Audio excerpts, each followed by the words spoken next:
Leo worked harder than almost everyone around him, more hours, more responsibility, more sacrifices, but somehow his bank account still looked the same. For years, Leo believed one thing completely: work hard enough, and the money follows.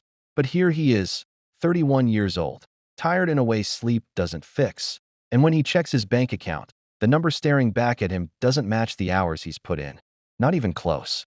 Something isn't adding up. And it's not because Leo isn't working hard enough. Leo's dad worked the same job for 26 years, showed up early, stayed late, never complained. He used to tell Leo, "Put in the hours, and the money takes care of itself." Leo believed him. So that's exactly what he did. He picked up every shift he could, said yes to every project, built a reputation as the guy who never says no. His manager loved him. His paycheck grew a little every year, but somewhere along the way, Leo noticed something strange. The harder he worked, the busier his life got, but his bank account didn't grow the way his hours did. He was trading more and more of his life for the exact same financial result. Here's what Leo didn't understand back then. There are two ways money enters your life. The first is trading your time for it. Show up, work, get paid. Stop working, the money stops too. The second is having money or assets work for you, whether you're there or not. Things like businesses, stocks, real estate, or other investments that can grow over time, even on the days you're not actively working. Leo only knew the first one. So every extra hour he worked added a little more income. But the moment he stopped working, it all stopped with him. No hours, no paycheck. Sick day, no paycheck. Retire one day, no paycheck. His entire financial life was tied to his own two hands, every single day, with no exceptions. That's a way to earn income. But by itself, it is not a complete wealth-building strategy. The raise that changed nothing.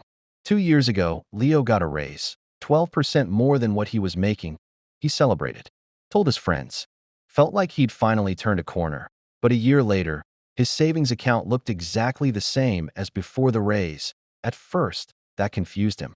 Then he actually looked at where the money went: a nicer apartment, a newer car, a few upgrades here and there that felt earned, because he was making more now. His income went up, but so did everything he spent it on.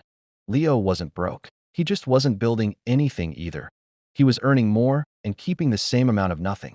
There was a guy at Leo's job named Marcus, same role, slightly lower salary than Leo, but Marcus drove an older car, lived in a smaller apartment, never seemed to be chasing the next upgrade. Leo used to think Marcus just didn't make enough to live a little. Then one day, Marcus mentioned something casually. He had been investing a portion of every paycheck into investments that matched his goals and risk level since he started the job 4 years ago. Leo didn't think much of it at first, but the number Marcus said stuck with him.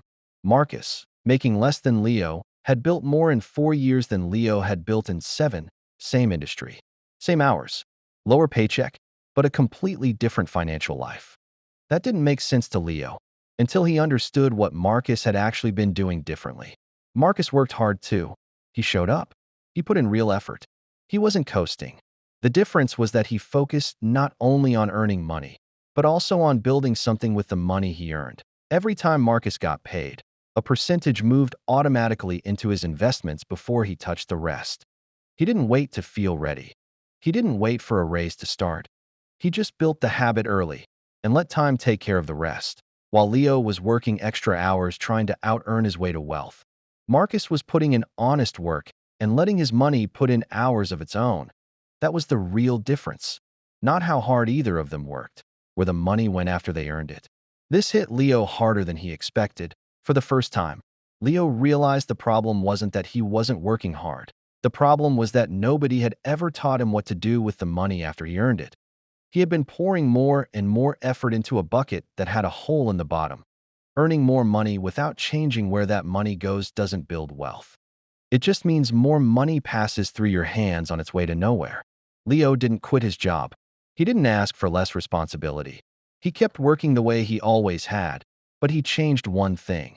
Before any spending happened, a portion of every paycheck moved automatically into investments that fit his own goals and comfort with risk. Not someday. Not after the next raise. Starting with the very next paycheck. It wasn't a huge amount at first, but it was consistent. And for the first time, Leo's hard work was finally connected to something that grew without needing more of his time. His hours were the same. His effort was the same.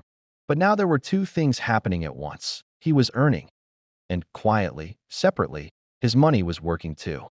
A year later, Leo's life didn't look dramatically different. Same job, same hours, same hard work he'd always put in, but his savings account did look different. Not because he suddenly earned more, because for the first time, the money he was earning had somewhere real to go.